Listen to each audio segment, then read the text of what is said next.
그래서 오늘 말씀은 증명된 메시아라는 말씀으로 말씀을 증거를 하려고 하는데, 생물학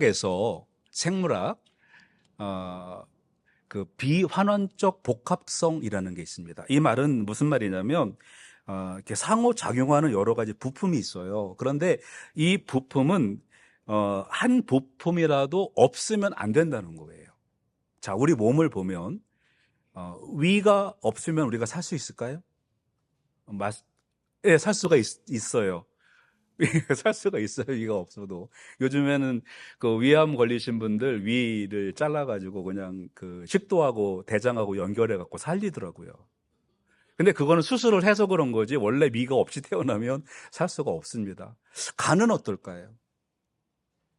그러면은 간도 없으면 못 살고 또 뭐 신장도 마찬가지고. 그럼 목사님 저 맹장은 없어도 살잖아요. 여러분 그 차 이렇게 갈 때 유리 없어도 차가 가나요, 안 가나요? 예, 가요. 그러니까 맹장은 없어도 되긴 하지만 또 그 없어도 된다 해갖고 한참 또 한국에서는 맹장 떼내는 수술이 유행이었습니다. 그 필요 없는 거라고. 그랬다가 사람들이 뛰면 안 되는구나. 예, 그걸 알게 됐습니다. 왜 그랬죠? 맹장 떼내니까 암이 많이 걸리는 거예요.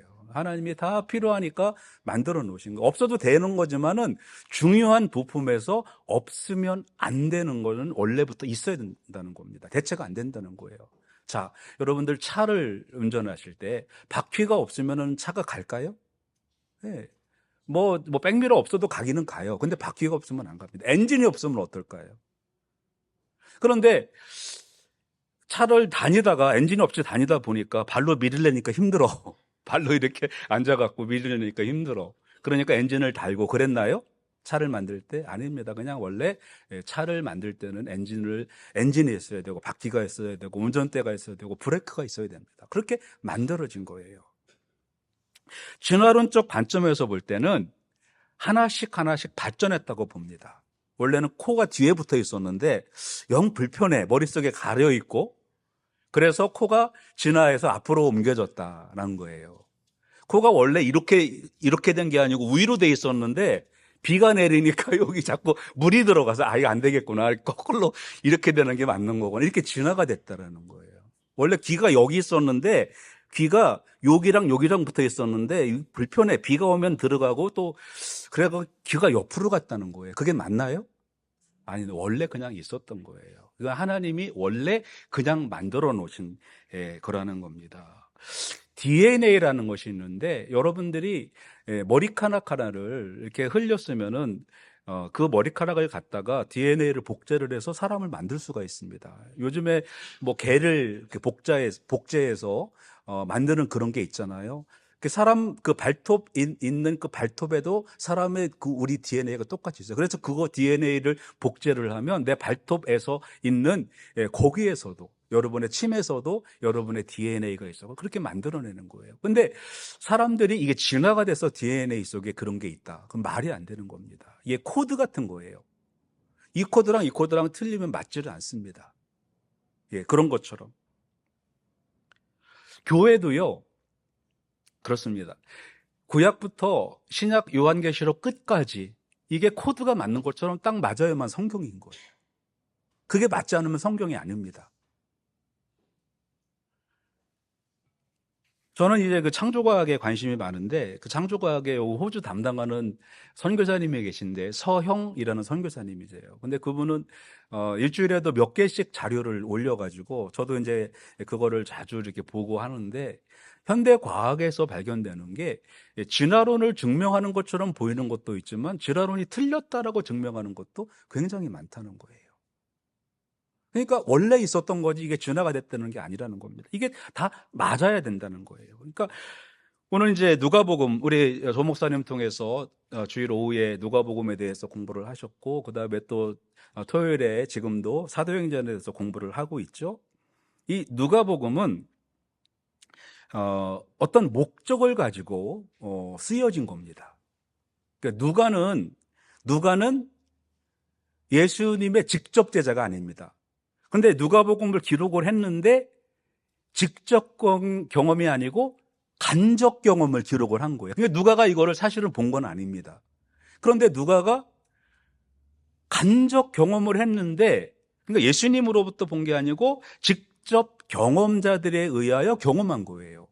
그러니까 누가는 예수님이 부활하셨는지, 또 예수님이 뭐 물 위를 걸어가셨는지, 오병이어의 기적을 행하셨는지를 몰랐어요. 들은 걸로만 합니다. 근데 어떻게 그럼 자기는 보지도 않고 이렇게 본 것처럼 기록을 했나? 근데 본 것보다 더 확실한 증거들이 누가에게는 생긴 거예요. 왜 그러냐면 누가는 나중에 사도 바울께서 로마에서 순교하실 때 그 누가의 기록을 그 사도 바울의 기록에 보면 항상 사도 바울 곁에는 마가와 누가가 있었어요. 그러니까 예수님의 직접 제자는 아니지만 예수님의 제자들, 베드로, 요한, 야고보 이런 사람들, 안드레와 같이 활동을 했고, 그 다음에 사도들과 함께 사도 바울의 선교 여행을 동행을 하면서 사도 바울이 하는 모든 거를 다 눈으로 목격한 사람이에요. 그런데 양심상 이거를 기록을 안 할 수가 없어. 왜? 하나님이 하시지 않으면 안 되는 일이거든요. 그리고 직접 베드로에게 듣고 직접 요한에게 듣고 직접 바울에게 들었던 그것을 자기가 기록하지 않을 수가 없어요.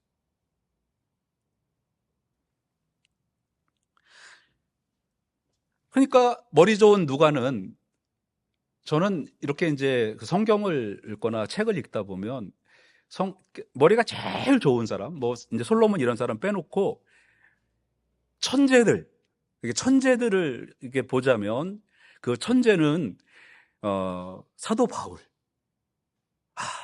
참 이분은, 그러니까 하나님이 그 유대교에 있는 사도 바울을 빼내서 사도를 만드신 이유는 이 사도 바울은 천재입니다. 그다음에 어거스틴, 그다음에 켈빈, 이런 분들은 진짜 천재들이에요. 그리고 현대에 와서는 그 C.S. 루이스, 이런 사람들은 어떻게 머리가 저렇게 좋지? 어떻게 그 머릿속에서 내 머리에서는 전혀 생각이 안 나는 거를 이렇게 설명을 해낼 수가 있지? 근데 누가도 천재였습니다. 사도 바울 천재 밑에 있는 제자 천재 누가가 사도 바울이 하는 거를 보고, 그가 일으키는 기적들을 보고, 그가 살아가는 삶을 보고 예수님을 제가기가 직접 경험은 하지 않았지만 사도 바울을 보니까, 베드로를 보니까, 요한을 보니까 이거를 내가 꼭 기록을 해야 되겠다. 그래서 데오빌로 각하에게 이거를 보내서 이거를 증명을 해내야 되겠다 라고 생각을 했던 것입니다. 그래서 누가복음은 의도가 있습니다. 이거는 바로 복음을 설명하기 위한 것인데, 복음이 무엇이냐라는 거죠. 진리가 무엇이냐. 그러니까 누가는 여기에서 이 누가복음을 기록할 때 그 바탕이 있는데, 첫 번째는 확실성과 신뢰성. 자기가 직접 증명하지 않았지만 자기가 이 사람들을 봤을 때 이거는 100%가 아니고 200% 맞는 일이야. 그 확실성과 신뢰성을 제자들을 통해서, 사도 바울을 통해서 본 겁니다. 그래서 1장 4절, 누가복음 1장 4절에 확실하게 하려 함이라, 이렇게 말씀을 기록을 하고 있습니다. 두 번째는 누가복음을 기록한 그 의도는 역사적 정황성이에요. 정확성. 그러니까 창세기부터 시작해서 그 모든 것들을 봤을 때 이거는 하나님 말씀이 맞다라고 기록을 한 겁니다. 그래서 1장 3절에 근원부터 자세히 살핀다도. 그러니까 대충 누구 얘기 듣고 기록한 게 아니라는 겁니다. 다 자기가 연구해보니 그게 맞다라는 거예요. 그 다음에 세 번째는 체계적이며 질서 정연함입니다. 1장 3절, 누가복음 1장 3절에 차례대로 써 보내는 것이 좋은 줄 알았노니, 차례대로 하신 그 일을 정확하게 차례대로 체계적으로 그렇게 기록을 했다는 거예요. 그 다음에 포괄성입니다. 어떤 것 한 가지만 본 게 아니라, 오늘 말씀도 보면 예수님이 부활하신 것을 증명을 합니다. 그런데 부활, 그러면 예수님이 영으로 부활하신 것이 아니고 예수님은 하나님이신데 예수님은 육체로 부활하셨어요. 그러니까 이런 모든 것, 예수님의 탄생부터 예수님의 승천까지 뿐만 아니고 사도행전에 넘어가서는 사도들의 모든 행전들을 기록하는 그러한 포괄성을 기록한 것입니다. 우리가 성경을 읽다 보면 조금 막연하다는 생각이 듭니다. 잘 이해도 안 되는 것 같아요. 그런데 여러분들의 성경을 많이 읽다 보면 어떤 때는 막 헷갈릴 때가 있어요. 아, 내가 지금 신약을 읽고 있는 건가? 내가 지금 구약을 읽고 있는 건가? 내가 지금 신문을 보고 있는 건가? 이렇게 헷갈릴 때가 있어요. 요엘서나 또 이사야나 예레미야나 이런 성경들을 보면, 에스겔이나 성경들을 보면 지금 이스라엘에서 벌어지는 그런 신문을 보고 있나? 이런 생각이 들 때가 있단 말이죠. 그러니까 누가는 이 말씀을 우리에게 전해서 우리에게 확신을 전해주고 싶었던 것입니다. 누가복음 1장 1절에서 4절 말씀을 증명하는 말씀이 바로 오늘 24장 말씀을 하고 있는 거예요. 그러니까 이러한 그 질서 정연하고 체계적이고 확실하고 이런 것들이 자기가 증명을 하겠다는 겁니다. 바로 그래서 그거를 오늘 예수님의 부활 사건으로서 그 예수님의 메시아 되심을 기록을 하고 있는 거예요. 그래서 오늘 첫 번째 말씀은 이 36절 말씀에 나와 있는 말씀입니다. 너희에게 평강이 있을지어다 라는 거예요. 여기에서 저는 이 평강을 확신이라고 좀 바꿔보고 싶습니다. 우리가 의심이 있으면 우리는 평강이 없습니다. 그렇죠? 의심이 있으면 평강이 사라집니다. 여러분들 오늘 교회 오실 때 집에서 출발하셔서 교회 오실 때 중간쯤에 큰 그 트럭이 내 차를 덮을 것이다, 이런 생각을 하면 교회를 오실 수가 있나요? 없나요? 네, 평강이 없어서 못 옵니다. 참, 만약에 호주랑 인도네시아랑은 이게 조금 별로 안 좋은 관계잖아요. 그 이제 국가의 그 접경에 있는 나라이기 때문에 그렇습니다. 지금 캄보디아랑 태국이 싸우는 것처럼 호주랑 인도네시아는 별로 관계가 안 좋아요. 예, 무슨 일이 있을 때마다 부딪히는데, 그냥 가정으로 해서 인도네시아가 비행기를 몰고 와서 우리 교회 주변에다가 폭탄을 떨어뜨리고 있다. 그래도 여러분들 중에 그래도 나는 죽어도 교회 가서 예배하다 죽겠습니다 라고 해서 교회에 오시겠습니까? 예, 오시겠죠. 그죠? 예, 오실 겁니다. 예, 그런데 교회에 내가 올 때까지 확실하게 안전하게 온다는 그러한 보장이 없으면 우리는 교회에 안 오게 될 것 같아요. 그렇죠? 전쟁이 나면 일단 우리가 피해야 되잖아요. 우리가 의심이 생기면 불안이 옵니다. 그렇죠? 우리가 여기 교회 왔을 때는 여러분들이 집에서 출발해서 하나님이 여러분을 보호해 주시고 성령님이 인도해 주셔서 교회까지 안전하게 온다라는 확실이 있기 때문에 교회로 오시는 거예요. 근데 교회에 오면 나쁜 사람이 총을 들고 서 있다라고 하면 우리는 일단은 피하고 볼 겁니다. 우리는 의심이 있으면 우리는 평강이 없어요. 그래서 우리가 확신이 필요한 겁니다. 예수님께서 너희에게 평강이 있을지어다 라고 말씀을 하시는데, 저는 이 말씀을 너희에게 확신이 있을지어다 라고 보충 설명을 해드리고 싶은 겁니다. 예수님은 이 나타나신 거 평강을 선포하신 이유는 그 부활의 확실성을 증명하기 위한 겁니다. 자, 내가 봐라. 내가 부활하지 않았냐? 너희들은 지금 믿지 못하고 있는데 내가 부활하지 않았냐라는 거예요. 여자들이 먼저 빈 무덤을 봤죠. 들어가진 않았습니다. 베드로와 요한을 불렀어요. 요한이 먼저 뛰어갑니다. 막 뛰어가서 들어가려고 보니까 형님이 계셔, 베드로. 그러니까 아무래도 동생이 먼저 들어가는 것보다 이제 그런 옛날 그런 문화예요. 형님, 베드로, 형님 먼저 들어가서 보시지요.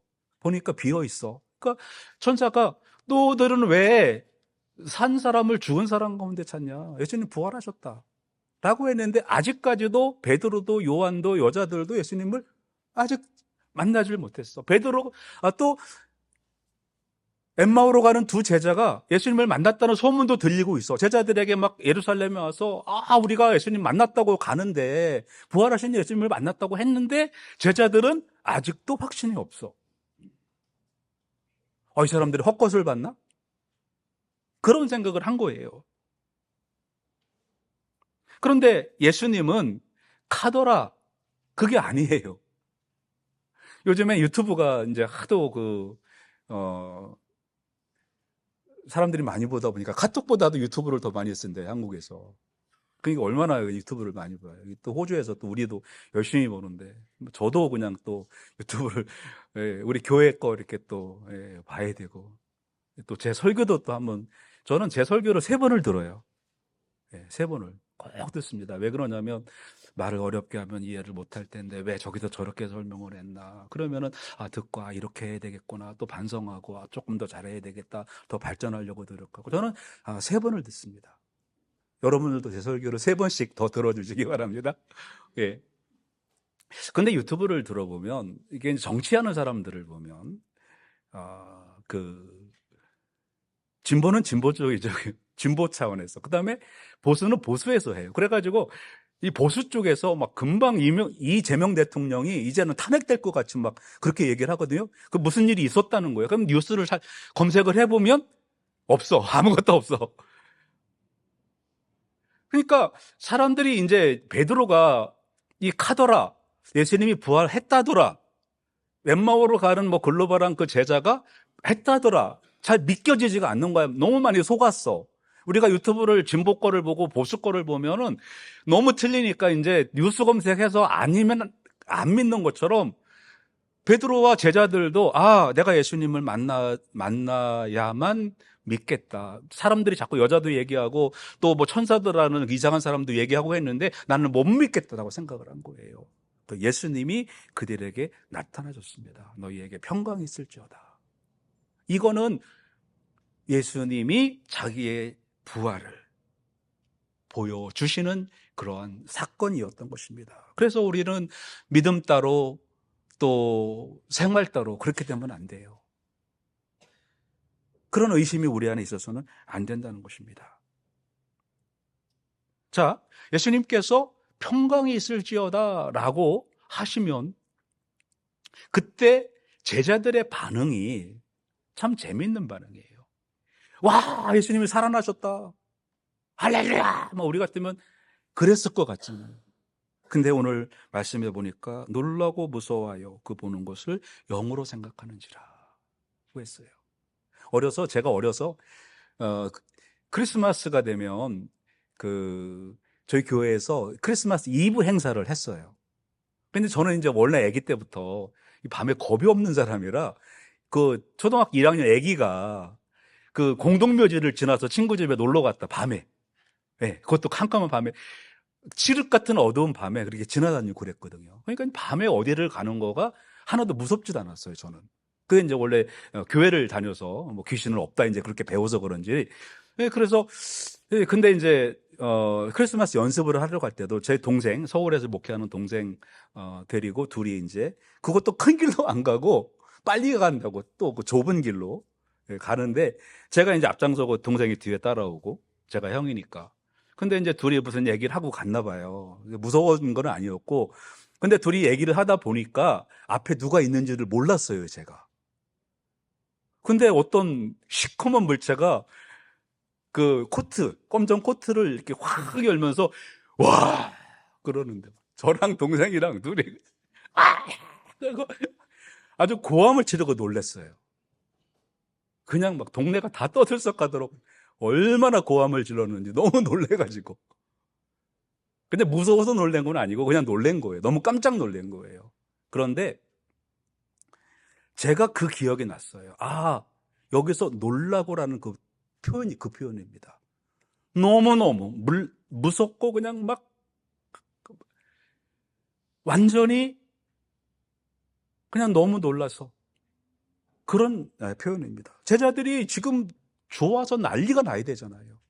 근데 너무 무섭고 겁이 나서 그러한 혼란과 충격에 빠졌다는 거예요. 그래서 사람들이 생각할 때 제자들이 그 보는 것을 영으로 생각하는지라. 그래서 영으로 생각한다라는 그 표현이 조금 이제 부드럽게 표현이 된 거예요. 귀신을 봤다라고 생각을 한 거예요. 그러니까 그들이 믿었던 예수님이 그렇게 평강을 주시려고 나타났는데 내 방법대로 예수님을 믿으려고 하니까 바로 거기에서 환호와 즐거움의 기쁨의 환호성이 아닌 놀라운 비명을 그들이 질렀다는 것입니다. 그래서 여러분, 우리는 이 믿음이 우리의 현실이 돼야 돼요. 예수님이 오늘 그거를 보여주시고 누가도 마찬가지입니다. 이 삶이 현실이 되도록, 우리의 믿음이 현실이 되도록 우리가 이것을 믿어야 된다는 것입니다. 부활 자체는 신비로운 겁니다.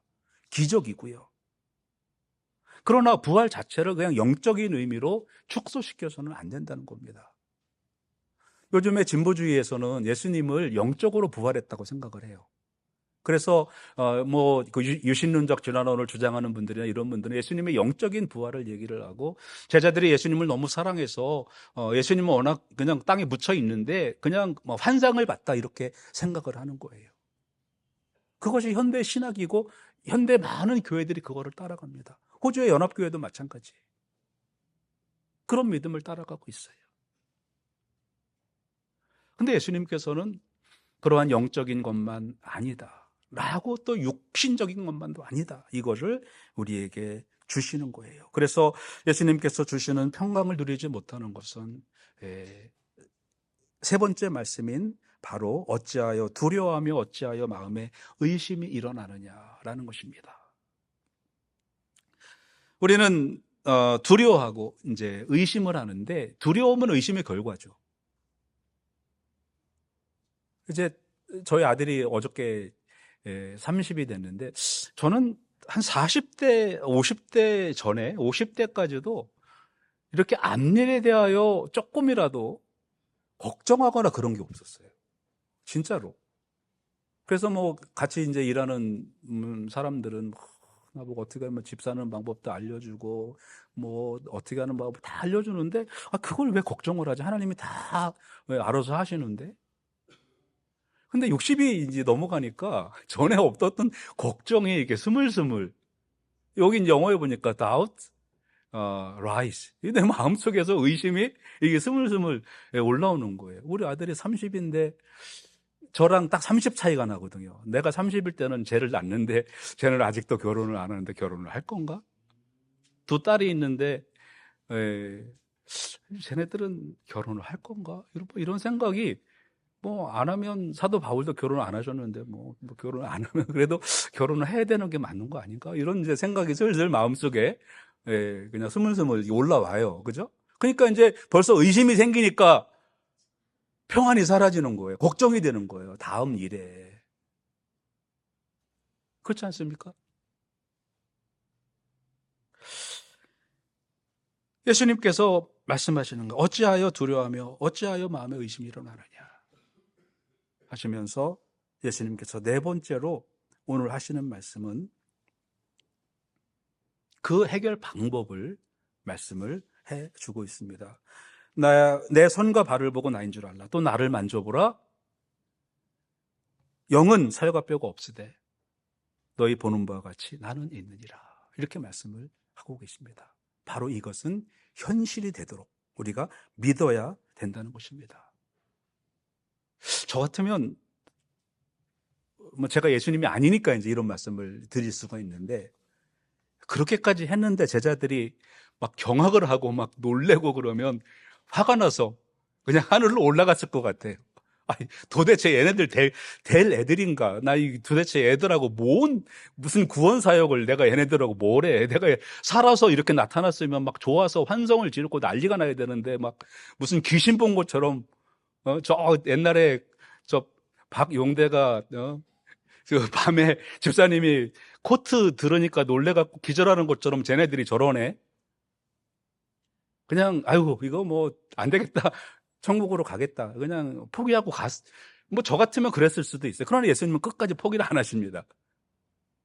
예, 왜? 예수님은 그 일을 하러 오셨기 때문에 그런 거예요. 우리가 못하니까 예수님이 하러 오신 거예요. 우리 스스로 그런 일을 할 수가 없으니까. 그래서 예수님은 끝까지 자신이 그리스도이고 우리를 구원하러 오신 거를 우리에게 알려주시는 거예요. 그게 이제 바로 오늘 이 39절 말씀이에요. 내 손과 발을 보고 나인 줄 알라. 또 나를 만져보라. 영은 살과 뼈가 없으되 너희 보는 바와 같이 나는 있느니라. 다 확인을 시키는 겁니다. 예수님의 부활의 사실을 자 만져봐라. 저는 말씀을 준비하다가 뼈가 있으되 그래서 뼈가 보였다는 얘기인가? 그런 생각을 이제 했어요. 성경에는 안 나오는 거고 또 사실 아니에요. 이렇게 이제 여기다 못을 박았잖아요. 그러니까 이렇게 못을 박았으면 이 못 박힌 자국에 뼈가 나타났나? 그래서 내 살과 뼈를 보라고 그러셨나? 왜 그러냐면 저랑 같이 일하던 그 피터가 그라인더로 여기를 가르니까 뼈가 보이더라고요. 자기 살에. 그래서 뼈가 보이셨나? 얼마나 아프셨을까? 이제 그런 생각을 혼자 했는데, 예, 만져보고, 그 다음에, 보라 그랬습니다. 만지니까, 제자들이 만졌어요. 만지니까 살도 만져지고 뼈도 만져지는 거예요. 그러니까 부활을 하면, 영이 부활을 해서 천국으로 간다고 하면 뭐 전도서에도 나오고 구약에 많이 나오잖아요. 죽으면 우리 영은 하늘로 가고 몸은 땅으로 들어간다는 말씀이 많이 나오잖아요. 제자들도 구약을 아니까 그 정도로 이해했을 수도 있어요. 그냥 영만 예수님이 부활을 했을 것이다. 그리고 실제로 그 당시에 뭐 그리스 이런 그 철학이나 보면 이원론으로 해서 영은 선하고 육식은 약하다. 그러니까 그 사람들도 영향을 받아서 그랬을 수도 있어요. 근데 예수님은 그게 아니라는 겁니다. 나는 하나님이었고 하나님의 아들이었고 이 땅에 왔고 사람으로 낳고 그 다음에 십자가에서 피 흘려서 죽었고 그리고 다시 부활한 나다. 이거를 예수님은 직접 우리에게 보여주신 것입니다. 그래서 만져보라고 한 거예요. 실제라는 거예요. 그러니까 우리의 믿음 생활도 마찬가지입니다. 우리 믿음 생활도 실제가 돼야 돼요. 우리의 생각, 우리의 지식, 우리의 이성, 그게 우리의 신앙생활의 방법이 되어야 되지 않고 이렇게 실제로 예수님의 손과 발을 보고 그를 만져보고 그것이 나의 삶 가운데 실제로 들어오도록 하는 것이 우리의 신앙생활이 되어야 됩니다. 안 그러면 우리는 늘 그냥 의심하고 평강이 없어요. 평강이 없어요. 그냥 세상이 변하면 그냥 그 세상이 변하는 거죠. 사람이 살아있으면은요, 사람이 살아있으면 체온이 자기 체온을 유지를 합니다. 그렇죠? 열이 많이 나면 요즘에 감기 때문에 그런데 열이 많이 나면 39도가 넘어가면은 안 됩니다. 큰일 나요.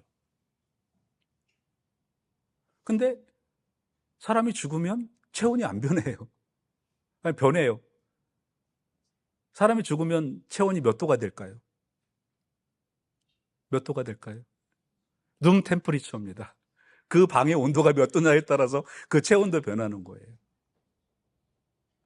그러니까 우리가 살아있으면 우리 체온이 유지가 되는, 우리 믿음이 유지가 되는 겁니다. 근데 우리가 죽어 있는 신앙이면 세상이 변하는 대로 그냥 내가 변하는 거예요. 세상이 이렇게 가면 이렇게 가고 저렇게 가면 저렇게 가고.